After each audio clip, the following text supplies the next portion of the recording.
The transport ship shuddered as it broke through the atmosphere of Kifos 7, and Lisa pressed her hand against the cold metal wall to steady herself.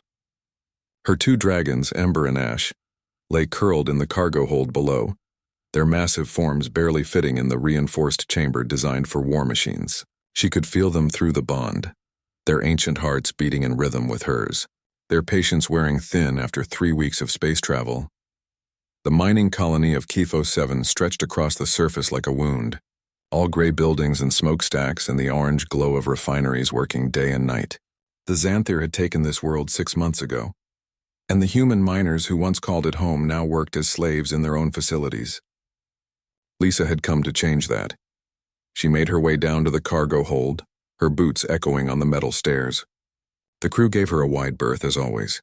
They respected her, feared her perhaps, but they did not understand her. How could they? She was bonded to dragons, something only 1 in a million humans could achieve, and she had been fighting the Xanthir for 3 years while most of humanity hid behind their defensive lines and hoped the war would pass them by. Ember raised his great red head as she entered, his golden eyes reflecting the dim lights of the hold. He was the larger of the two, his scales the color of dying stars, his wingspan so vast that he had not fully stretched his wings since they left Mars. Ash, smaller and quicker, her scales like polished obsidian, uncurled from her resting position and made a sound deep in her throat that was part greeting and part complaint. "I know," Lisa said, reaching up to touch Ember's snout. "Just a few more hours. Then you can fly again." The dragon's thoughts touched her mind. Not words exactly, but impressions and emotions and ancient knowledge that predated human language. Hunger, anticipation, the need to hunt and burn and reclaim the sky. Lisa smiled despite the weight of what lay ahead. The Xanthir had 17 warships in orbit around Kefos 7, and the colony itself was defended by ground batteries and force, fields and 10,000 soldiers, of an empire that had never known defeat, until she had come along. The captain's voice crackled over the intercom. "We're being hailed by Xanthir Orbital Control. They're demanding our cargo manifest and purpose for landing." Lisa touched the communication panel on the wall. "Tell them we're a supply ship from the Neutral Merchants Guild. Show them the forged credentials. And if they don't believe us, then we go to Plan B." There was a long silence, then the captain said, "Copy that. Plan B it is." Lisa had known the credentials would not hold up to serious scrutiny. The Xanthir were paranoid and thorough, and they had been hunting her for over a year. She was the human who had destroyed their fleet at Arcturus, who had liberated the colony worlds of Deneb and Rigel, who had made their ancient Queen Velrith look foolish in front of the entire empire. They wanted her dead or captured, and they had placed a bounty on her head that could buy a solar system. The ship lurched suddenly and warning klaxons began to wail. The captain's voice came through again, higher now, urgent. "They're locking weapons on us. Multiple contacts, closing fast."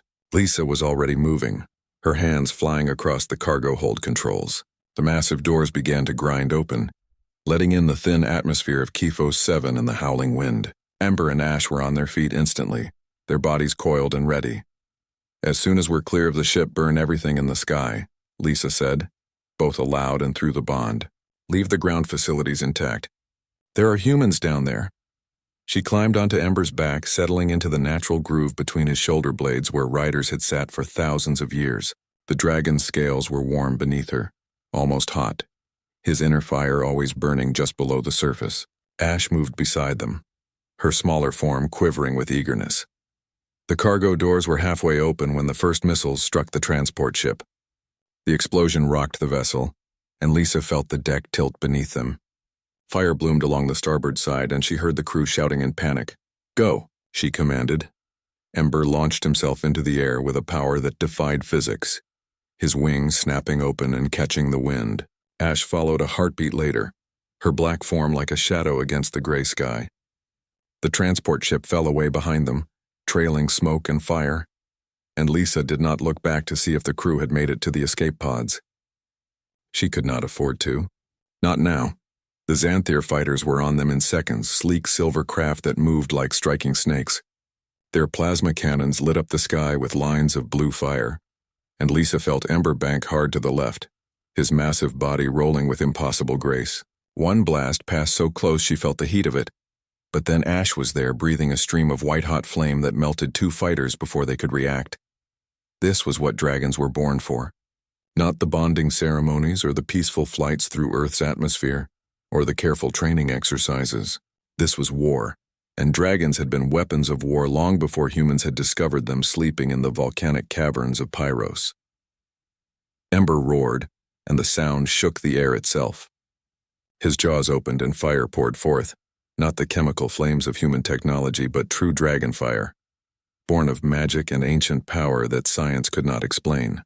3 more fighters vanished in the inferno, their shields useless against heat that burned hotter than the core of a sun. Lisa guided him higher, her mind linked with his, her thoughts and his flowing together until she could not tell where she ended and he began. This was the bond, the connection that made dragon riders the most feared warriors in human space. She saw through his eyes, felt the wind on his scales, tasted the ash and fire in his mouth. Below them, the colony stirred like a kicked anthill. Xanthir troops poured from their barracks and ground batteries swiveled to track the dragons. Lisa marked each threat, calculated trajectories and timing, and sent Ash diving toward the nearest battery, while Ember climbed higher to deal with the remaining fighters. The battle lasted 17 minutes. When it ended, the sky was clear of Xanthir craft and the ground batteries were molten slag. Lisa circled Ember over the colony, looking for any remaining threats, but the Xanthir troops had retreated into their fortified command center. Smart. They knew they could not fight dragons in open ground. She landed Ember in the central plaza, his claws gouging deep furrows in the rockcrete. Ash landed beside them, her flanks heaving from the exertion. Around them, human miners began to emerge from their barracks, cautious at first, then with growing excitement as they realized what had happened. An older man with gray hair and burns on his arms approached slowly, his eyes wide. "You're her. You're the dragon rider, Lisa." She slid down from Ember's back, her legs shaky from the adrenaline. "I am. How many humans are still alive here?" 3,000, maybe more. They worked most of us to death in the deep mines." Lisa felt anger coil in her chest, hot and fierce. The Xanthir treated humans like insects, barely worth noticing except as labor. It was why she fought, why she had bonded with dragons in the first place. Someone had to stand against them. "Get everyone to the landing pads," she said. "There are transport ships coming from the Resistance. You have 6 hours before the Xanthir send reinforcements. What about you?" Lisa looked up at the sky, where somewhere beyond the atmosphere 17 Xanthir warships waited. She had destroyed their fighters and ground defenses, but those capital ships were a different matter. Each one carried enough firepower to crack a planet, and they would be moving into position already, preparing to bombard the colony and kill everyone in it rather than let it fall back into human hands. "I'm going to keep you safe," she said. The old miner stared at her, then at the dragons, then back at her. "There are 17 of them. Even with dragons, how can you—" "Watch me." She climbed back onto Ember's back and Ash moved to her flanks. The bond pulsed between them, strong and steady, and Lisa felt their confidence, their absolute certainty that they would prevail. Dragons did not know doubt. They did not fear death. They simply were, eternal and unstoppable, and she was part of them now. They launched into the sky together, climbing fast toward the edge of space, toward the waiting Xanthir fleet. Lisa had fought capital ships before, had learned their weaknesses and blind spots, had discovered that even the mighty warships of an ancient empire could burn if you knew where to strike. But she had never fought 17 at once. As they broke through the upper atmosphere, the ships came into view, vast geometric shapes silhouetted against the stars. They were already firing, their main cannons tracking the dragons with computer precision. Lisa felt Ember twist and dive, avoiding the first barrage by meters, and then they were among the fleet, too close for the big guns to target them effectively. This was where the real fight would begin. This was where she would either save 3,000 human lives or die trying. There was no middle ground, no retreat, no mercy to be expected from the Xanthir. Only fire and blood in the endless dark of space. Lisa bared her teeth in a grin that had nothing human in it. Let them come. She had dragons, and that made all the difference. The vacuum of space was silent, but Lisa could feel the thunder of the battle through the bond. Ember's wings, useless in the void, folded tight against his body as he used bursts of flame to maneuver. the dragonfire somehow functioning where physics said it should not. Ash darted between the massive warships like a shadow, her smaller size making her nearly impossible to target. The first ship died quickly. Lisa had learned that Xanthir vessels had a weakness in their reactor shielding, a design flaw that their engineers had never bothered to fix because no one had ever gotten close enough to exploit it. She guided Ember along the underside of the dreadnought, staying in the blind spot beneath its massive hull, until they reached the reactor port. Ember breathed fire directly into the opening and the ship's power core went critical.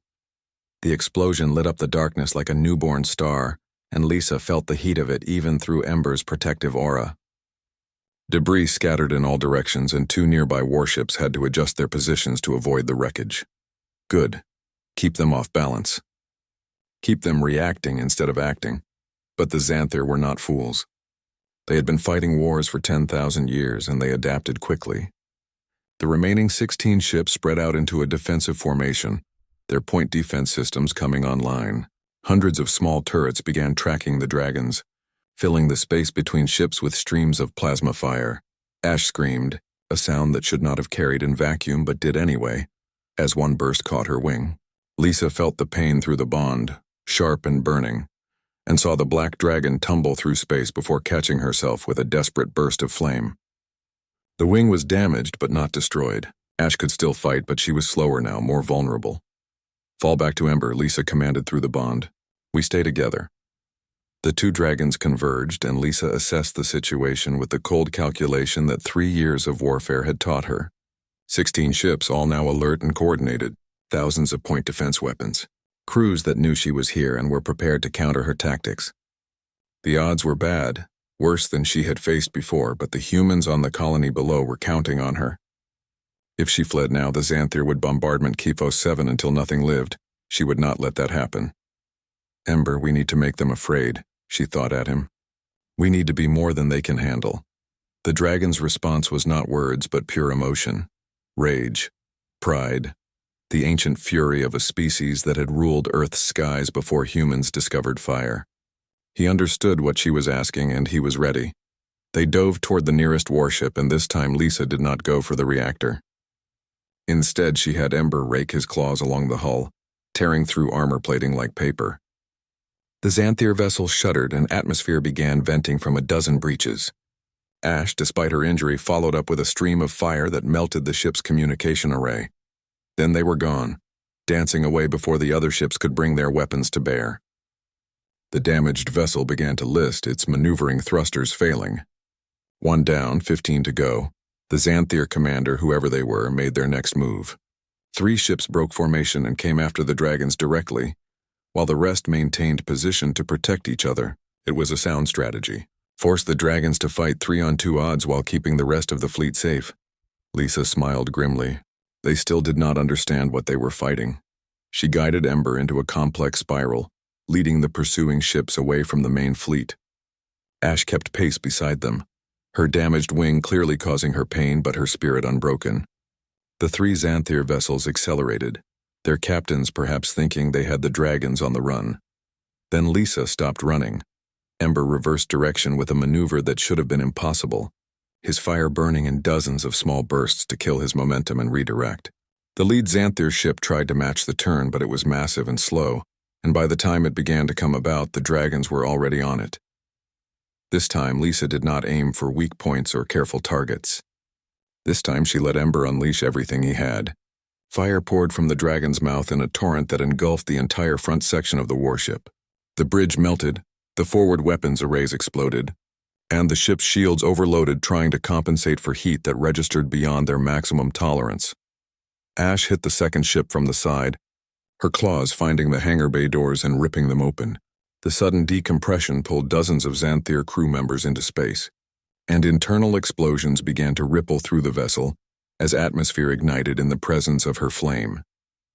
The third ship's captain, showing more wisdom than courage, broke off and retreated to the safety of the main fleet.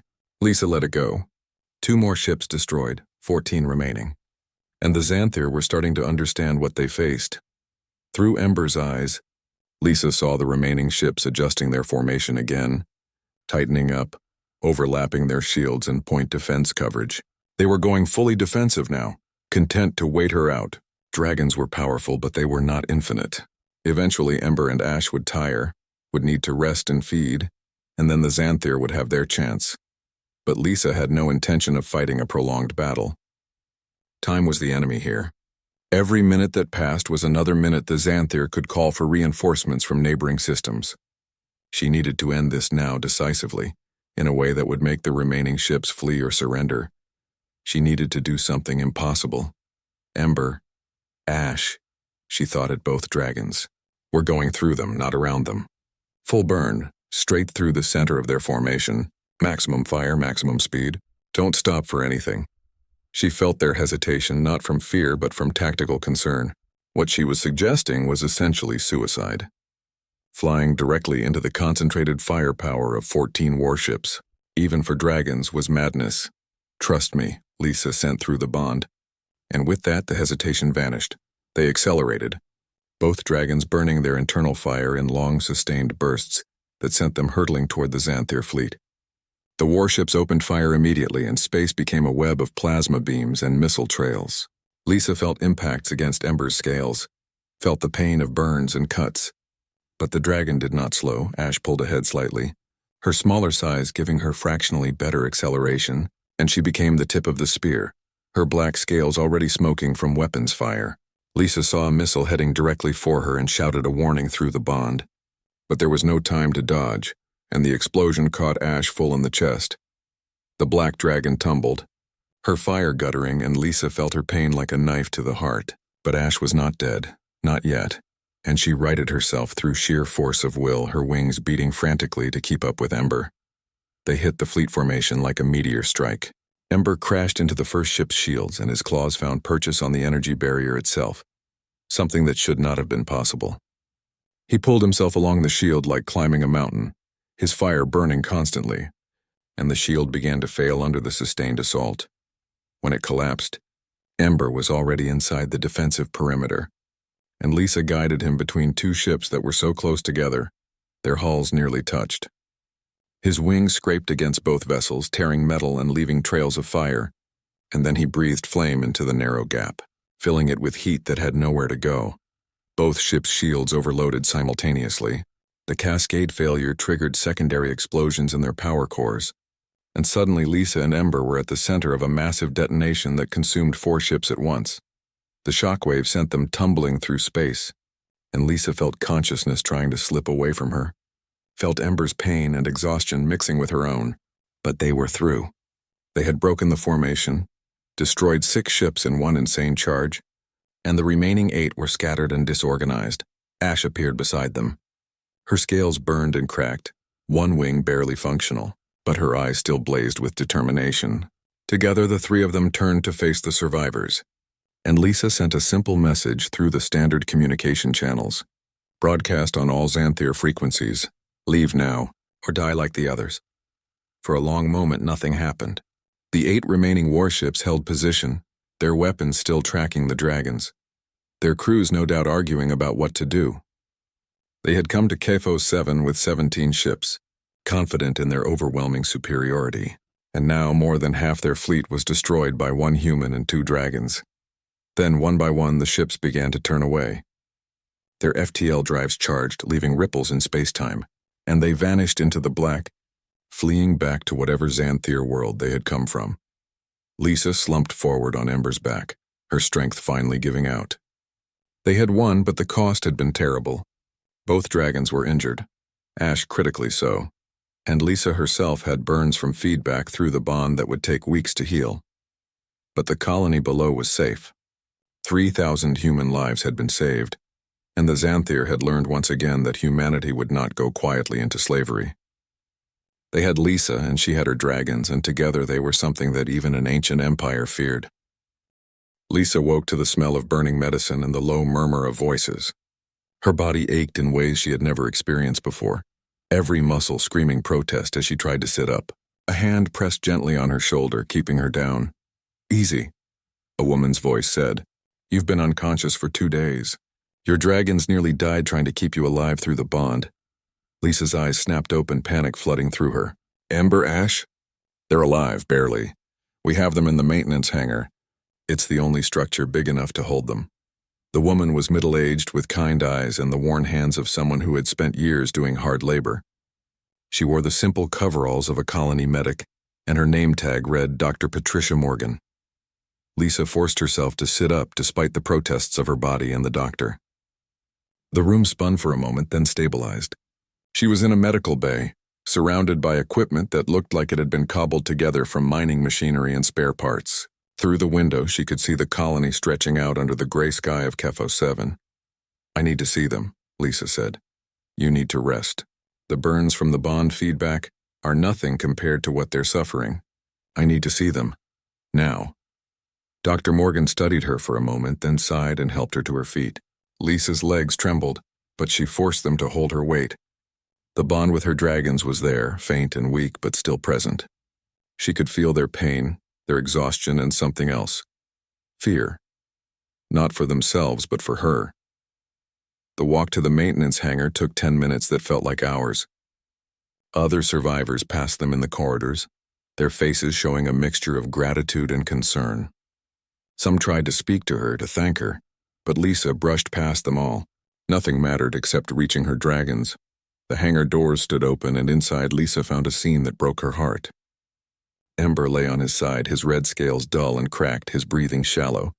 Ash was worse, her smaller body curled into a tight ball. Her damaged wing spread awkwardly across the floor. A team of colonists worked around them, applying salves and bandages, doing what little they could with their limited supplies. Lisa ran to Ember, falling to her knees beside his great head. His golden eyes opened slowly, and she felt his presence in her mind, weak but relieved. She pressed her forehead against his snout, tears streaming down her face. "I'm so sorry," she whispered. "I pushed you too hard. I almost got you both killed." Ember's response came not in words but in emotions. No regret, no blame. Only loyalty and love, and the absolute certainty that he would do it all again if needed. That was the bond. That was what made dragon riders and their mounts inseparable. She moved to Ash, whose eyes remained closed, her breathing even more labored than Ember's. The black dragon's scales were burned and cracked in dozens of places, and her damaged wing showed exposed bone where the membrane had been torn away. Lisa placed her hands on Ash's side and reached through the bond, pouring what little strength she had left into the injured dragon. "You saved us all," Lisa said softly. "You and Ember, you are the bravest, strongest dragons in the galaxy." Ash's eyes flickered open for just a moment, and Lisa felt a pulse of gratitude through the bond before the dragon slipped back into unconsciousness. Dr. Morgan appeared at her side. "We're doing everything we can, but we don't have the proper equipment to treat dragons. They need specialized care, the kind only available on Earth or Mars. Then we need to get them there. The resistance ships won't be able to carry them. They're too large, and the dragons are too injured to fly through space on their own." Lisa stood, her mind already working through the problem. "What about the Xanther ships?" "The ones we destroyed. Are any of them salvageable?" One of the colonists, a young man with engineering patches on his coveralls, stepped forward. "Two of them might be. The ones you disabled without destroying completely. But they're Xanther technology. We don't know how to fly them." "I do," Lisa said. It was not entirely true, but she had studied captured Xanther vessels extensively during her years fighting them. She understood their systems well enough to make one function, at least for a short jump to friendly space. "Get a team together. We have 12 hours to make one of those ships flight-worthy." Dr. Morgan looked skeptical. "You're in no condition to—" "I don't have a choice. If we stay here, the Xanther will send more ships, and next time it won't be 17. It'll be 50 or 100. We need to leave before they come back." The doctor wanted to argue. Lisa could see it in her eyes, but she also understood the reality of their situation. They had won a battle, but the war was far from over. The next 12 hours were a blur of activity. Lisa pushed her exhausted body to its limits, directing the salvage teams as they worked to repair one of the damaged Xanther cruisers. The ship she had chosen was the one Ash had torn open, exposing its hangar bay. The damage was severe, but the engines and life support were intact. She worked alongside the colonists, her hands bleeding as she helped seal hull breaches and reroute power systems. Every few hours she returned to the maintenance hangar to check on Ember and Ash, to reassure them through the bond that everything would be all right, even though she was not sure she believed it herself. The old miner she had spoken to after the battle, whose name was George, appointed himself her assistant. He followed her everywhere, anticipating what she needed before she asked, keeping her supplied with food and water that she barely had time to consume. "You should rest," he said at one point, as Lisa struggled to rewire a Xanthir control panel. "I'll rest when we're safe. You'll be dead before then if you keep this up." Lisa smiled grimly. "Probably. But my dragons will be safe, and that's what matters." George was quiet for a moment, then said, "I had a daughter once. She would have been about your age. The Xanthir killed her when they took this colony. I just want you to know that what you did, what you're still doing, it matters. Not just to us, but to everyone who's lost someone to them." Lisa felt tears sting her eyes, but she blinked them away. She could not afford to break down now. "What was her name?" "Amy. She was a mining engineer, brilliant with explosives. She tried to fight back when the Xanthir came. They shot her in front of everyone as an example." "I'm sorry," Lisa said, and she meant it. Every human who died to the Xanthir was another weight on her shoulders. Another reason she could not stop fighting. Don't be sorry. Be victorious. That's all any of us want, to see them pay for what they've done. The salvage work continued, and slowly the Xanthir cruiser began to come back to life. The engines responded to commands, the life support stabilized, and the navigation systems, while damaged, were functional enough for a short FTL jump. It would not be comfortable and it would not be safe, but it would work. Loading the dragons onto the ship was the hardest part. Ember was too weak to move on his own, and it took every able-bodied colonist to construct a ramp and pulley system to get him into the cargo hold. Ash was lighter but even more fragile, her damaged body requiring extreme care to avoid causing further injury. Lisa stayed with them throughout the process, maintaining the bond, keeping them calm and reassured. She could feel their trust in her, their absolute faith that she would keep them safe, and it terrified her. What if she failed? What if the ship fell apart during the jump? What if the Xanthir returned before they could escape? But there was no time for doubt. The resistance ships had already departed with the colonists, heading to a safe world far from Xanthir space. Only Lisa and a skeleton crew of volunteers remained to pilot the salvaged cruiser. George insisted on coming with her. "You need someone who knows how to fix things when they break, and they will break. That ship is held together with hope and welding." Lisa did not have the energy to argue. Besides, he was right. They would need every advantage they could get. The cruiser lifted off from HFY 7 12 hours and 17 minutes after Lisa had first stepped into the salvage yard. The ship groaned and shuddered under the strain, and several warning alarms blared on the Xanthir control panels, but it flew. That was enough. They cleared the atmosphere and pointed the ship toward the nearest human-controlled world, a colony called Haven's Gate that was 3 days away at normal FTL speeds. Lisa programmed the jump coordinates into the Xanthir navigation system, her fingers dancing over controls designed for alien hands, and prayed to whatever gods might be listening that the engines would hold. "Ready?" she asked George, who sat at the engineering station, his eyes fixed on a dozen readouts that were all showing critical levels. "As ready as we'll ever be. If this doesn't work, at least it'll be quick." Lisa almost smiled. She appreciated his dark humor. "Here we go." She engaged the FTL drive, and the universe twisted around them. The Xanthir ship was not designed for human passengers, and the transition was violent. Lisa felt her stomach lurch, felt the ship groan and flex, felt something deep in the engines give way with a sound like tearing metal. Then they were through. Hurtling through the strange non-space of faster-than-light travel, the ship was breaking apart around them, slowly but surely, systems failing one after another. George worked frantically at his station, rerouting power and shutting down non-essential systems to buy them more time. The salvaged Xanthir cruiser screamed through Haven's Gate atmosphere like a wounded animal, trailing fire and debris. Lisa fought the controls, trying to keep the ship level, but whole sections of the hull were tearing away, and the engines were barely responding. Beside her, George worked frantically to keep life support online, his hands flying across controls that were never meant for human use. "We're coming in too fast," George shouted over the roar of failing systems. "At this angle, we'll burn up before we reach the surface." "Then I'll change the angle," Lisa said through gritted teeth. She pulled hard on the control yoke, and the ship groaned in protest. The nose lifted slightly, just enough to change their trajectory from suicidal to merely catastrophic. Through the viewport, she could see the ground rushing up to meet them, green forests and silver rivers and the distant gleam of Haven's Gate main settlement. The cargo hold was directly behind the cockpit, and through the open doorway Lisa could see Ember and Ash, still unconscious, their bodies sliding across the deck as the ship bucked and rolled. The bond pulsed weakly between them, both dragons too exhausted to even register fear. "Brace for impact," Lisa called out, though there were only 3 other crew members aboard, and they were all too busy trying to keep the ship together to worry about bracing. They hit the ground at the edge of the forest, and the world became chaos. The ship plowed through trees like they were grass, tearing a furrow half a mile long through the wilderness. Metal shrieked and buckled, systems exploded in showers of sparks, and Lisa felt herself thrown forward against the restraints hard enough to drive the air from her lungs. Then finally, blessed stillness.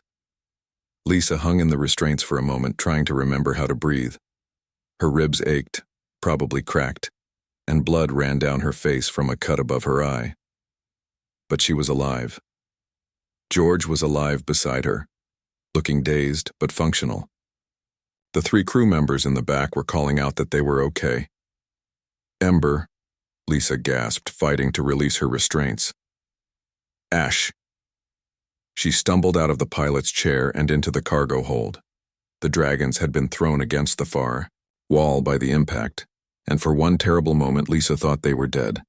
Then Ember's eye opened just a crack and she felt a pulse through the bond. "We made it," she said, falling to her knees beside him.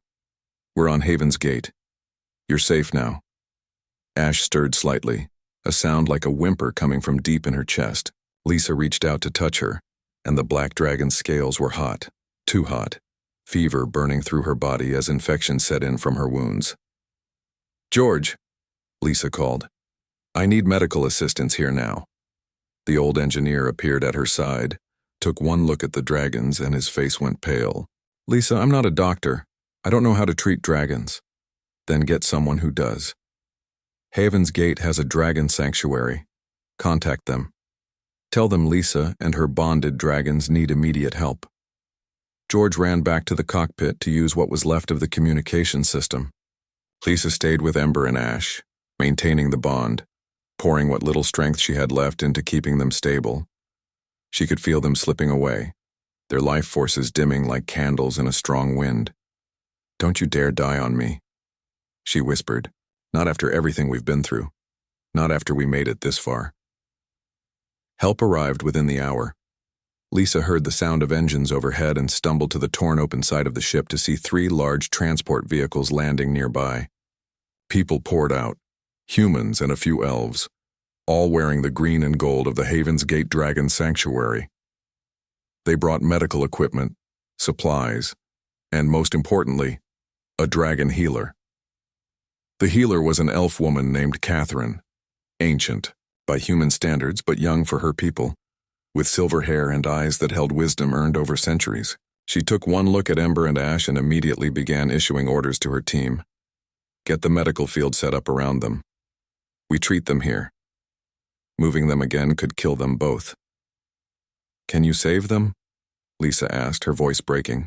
Catherine's eyes softened as she looked at the young human woman, battered and exhausted, who had somehow kept 2 critically injured dragons alive through sheer force of will. "I will do everything in my power, but you need to help me. The bond between you is keeping them alive, but it is also slowly killing you. I need you to trust me enough to let go just a little so I can work." Lisa shook her head. "If I let go, they'll die. If you don't let go, all 3 of you will die. I have seen this before. The bond is meant to enhance life, not sustain it. You are burning yourself up trying to keep them alive. I don't care. They're everything to me. Without them, I'm nothing." Catherine placed a gentle hand on Lisa's shoulder. "You are a dragon rider, one of the few humans to ever achieve that bond. That makes you precious beyond measure. But it also means you must trust in the strength of your dragons. They are fighters. Let them fight. Let me help them fight."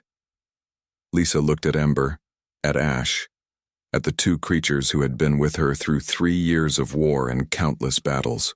The bond pulsed between them, weak but steady, and she realized Catherine was right. She was holding on so tightly that she was suffocating them. Slowly, painfully, she loosened her grip on the bond. Not severing it, never that, but stepping back, giving the dragons space to breathe and heal on their own. The moment she did, exhaustion hit her like a physical blow and she collapsed. She woke in a medical tent, clean and bandaged, her body no longer screaming in pain.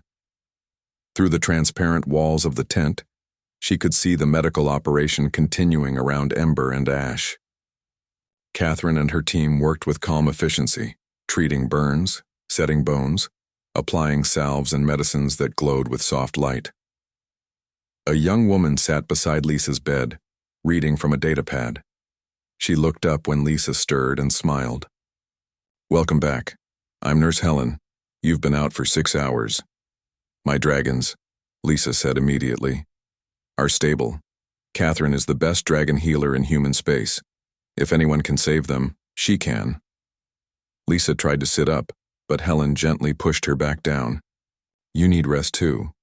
You have 3 cracked ribs, a concussion, second-degree burns over 20% of your body, and your blood work shows you were about 3 hours away from complete system failure. Whatever you did to keep those dragons alive nearly killed you. They would have done the same for me." "I know. That's what the bond means. But you're no good to them dead." Lisa settled back against the pillows, her eyes never leaving the medical operation outside. She could feel Ember and Ash through the bond now clearer than before, their pain lessening as Catherine worked her healing magic. They were going to survive. All 3 of them were going to survive. Over the next 3 days, Lisa watched her dragons slowly recover. Catherine's treatments worked miracles, knitting together torn flesh, healing burned scales, restoring damaged bone. Ember was the first to regain consciousness, his golden eyes opening on the morning of the 2nd day. Lisa was at his side immediately, and she felt his relief through the bond, his joy at seeing her alive and well. Ash took longer. The black dragon's injuries had been more severe, and infection had set in before they reached Haven's Gate. But Catherine was relentless, treating the dragon day and night, never giving up, and on the 3rd day Ash finally opened her eyes and made a sound that was almost a purr when she saw Lisa. "You scared me," Lisa said, pressing her forehead against Ash's snout. "Both of you scared me so badly." The dragon's responses came not in words but in emotions. Apology, gratitude, love. The bond between them had been tested and strained, but it had not broken, and now it felt stronger than ever. Catherine found Lisa sitting between the 2 dragons on the morning of the 4th day. The elf healer looked tired but satisfied. "They will make a full recovery. In 2 weeks they will be able to fly again. In a month, they will be ready to fight if needed." "Thank you," Lisa said, and the words felt inadequate for what this woman had done. "I don't know how I can ever repay you." "You already have. You fight the Xanthir. You give hope to humans and elves and every other race that suffers under their empire. That is payment enough."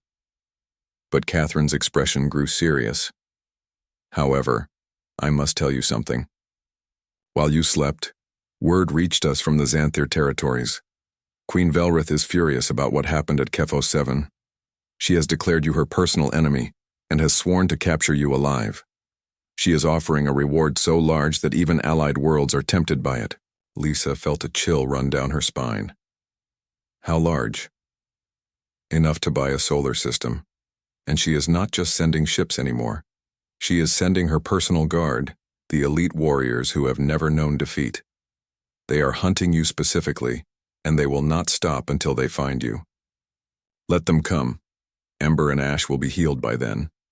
Catherine shook her head. "You do not understand. The Queen's Guard are not like regular Xanthir soldiers. They are enhanced, trained from birth, and equipped with weapons designed specifically to counter dragons. 3 years ago, they hunted down and killed the last dragon rider of the Centauri system. It took them 2 months, but they succeeded. I'm not the Centauri rider. I'm better. Perhaps. But you are also exhausted. You have been fighting nonstop for 3 years. Your dragons are injured. You need time to recover, to train, to prepare. Instead, you are being hunted by the most dangerous warriors in the galaxy. They came on the 13th day after the crash, just as Ember was beginning to fly short distances again and Ash could walk without limping. Lisa felt them before she saw them, a disturbance in the fabric of space that made the bond with her dragons spike with alarm. She was in the forest near the sanctuary, practicing aerial maneuvers with Ember while Ash watched from the ground, still too weak to fly. The sky above Haven's Gate suddenly rippled and 3 ships emerged from FTL, sleek and black and unlike any Xanthir vessels Lisa had seen before. They moved with predatory grace, and she knew immediately that Catherine had been right. The Queen's Guard had arrived. Ember, get us back to the sanctuary now, Lisa commanded through the bond. The red dragon banked hard and dove toward the ground. Behind them, the 3 ships split up, one following while the other 2 moved to cut off their escape route. They were fast, faster than normal Xanthir craft, and they carried weapons that hummed with a frequency that made Lisa's teeth ache. They reached the sanctuary with seconds to spare, landing hard in the central courtyard. Catherine and her staff were already evacuating, leading young dragons and students to the underground shelters. The elf healer ran to Lisa, her face grim. I've sent a distress signal to the human fleet, but they're 3 hours away. You need to buy us that time. 3 hours against the Queen's Guard? That's a death sentence. Then run. Take your dragons and flee to the outer systems. Live to fight another day. Lisa looked at the sanctuary, at the dozens of young dragons and their caretakers rushing to safety, at George and Helen and all the other people who had helped save her and Ember and Ash. These people had given everything to keep them alive. She would not abandon them now. No, we fight. Catherine's eyes widened. Lisa, you don't understand what you're facing. The Queen's Guard are just soldiers. We've killed soldiers before? Before Catherine could respond, the first ship opened fire. The blast hit the sanctuary's shield generators, overloading them instantly. The protective barrier that had guarded this place for decades flickered and died, leaving them exposed. Lisa was already moving, climbing onto Ember's back. Ash, despite her lingering injuries, spread her wings and prepared to fight. The bond between the 3 of them pulsed with determination and a kind of desperate courage. They knew the odds. They knew this might be their final battle, but they would make it count. The 3 black ships landed in a triangle formation around the sanctuary, their ramps lowering to reveal the Queen's Guard. They were not like normal Xanthir soldiers. These warriors stood 7 feet tall, their bodies covered in armor that seemed to absorb light itself. They carried weapons that crackled with energy, and their movements had a fluid grace that spoke of decades of training. Their leader stepped forward, removing his helmet to reveal a scarred face and eyes that held no mercy. When he spoke, his voice carried across the courtyard with unnatural clarity. Lisa, bonded rider of the dragons Ember and Ash. By order of Queen Velrith, you are to surrender immediately. Comply and the sanctuary will be spared. Resist, and everyone here dies. Lisa felt Ember's rage through the bond, felt Ash's wounded pride, felt her own anger rising like a tide. I have a better idea. Leave now, and I'll let you live long enough to tell your queen that humans don't surrender. The guard commander almost smiled. Courage. I respect that. But courage alone will not save you today. We have studied you for months. We know your tactics, your patterns, your weaknesses. We know how to kill dragons. He raised his hand and the other guards raised their weapons. These were not plasma rifles or energy cannons. These were something else, something that made the air itself vibrate with wrongness. When they fired, the bolts that emerged were black and cold, the opposite of dragonfire, and they struck Ember's scales with a sound like breaking ice.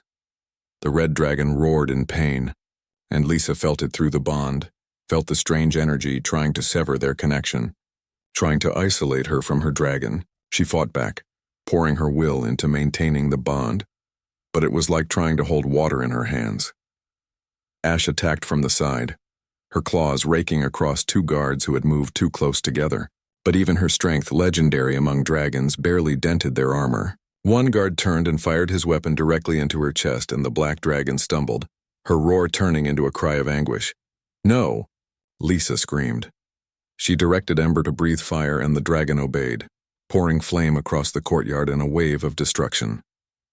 But the Queen's Guard had shields specifically designed to counter dragon fire, and they walked through the inferno untouched, their weapons never stopping their assault. This was what they had been created for. This was what 10,000 years of warfare and genetic engineering and technological advancement had produced. Warriors who could kill dragons. Ember took another hit, this one to his wing, and he went down hard, crashing into the side of the sanctuary building. Lisa was thrown from his back, landing badly, her already injured ribs screaming in protest. Through blurred vision, she saw Ash trying to reach them, but the guards had surrounded her, their dark weapons firing in coordinated bursts. The commander walked toward Lisa, his weapon aimed at her head. "It is over. Your dragons are defeated. Surrender now, and I will make their deaths quick." Lisa looked up at him, blood running from her mouth, her body broken, her dragons dying around her. The bond was fraying, coming apart under the sustained assault of the strange weapons. In moments, it would break completely, and she would be just a human, powerless against these warriors. But she was not broken yet. She reached deep inside herself, past the pain and fear and exhaustion, to the place where the bond lived.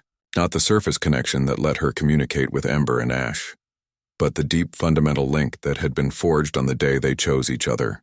The bond that meant they were not just rider and dragons, but one being in three bodies. And she pulled.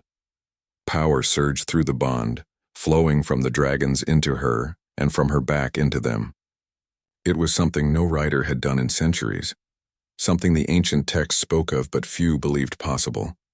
She drew on their strength and gave them hers, and for a moment the three of them were truly one. Lisa's eyes blazed with fire, literal flames dancing in her pupils. Her skin began to glow with an inner heat, and when she stood, she left smoking footprints on the ground. The commander's eyes widened, and for the first time she saw uncertainty in his expression. "Impossible," he whispered. "The full fusion bond died out 200 years ago." "Then consider this a resurrection," Lisa said, and her voice carried the harmonic resonance of dragon speech. She raised her hands, and dragon fire poured from her palms. Not the pale imitation that came from technology, but true ancient fire that burned with the heat of creation itself. The commander raised his shield, and the fire melted through it like wax, consumed his armor, reduced him to ash in seconds. The other guards opened fire, but their dark weapons could not touch her now. The bond was too strong, the fusion too complete. She was protected by something older than their technology, older than their empire, older than their species. Ember rose behind her, his wounds closing, his strength returning as the bond fed power back into him.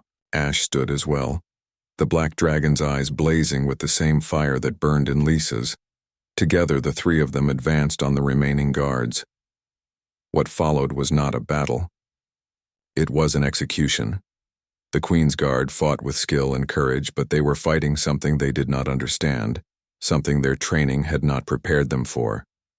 One by one they fell, consumed by fire that could not be blocked or deflected or escaped.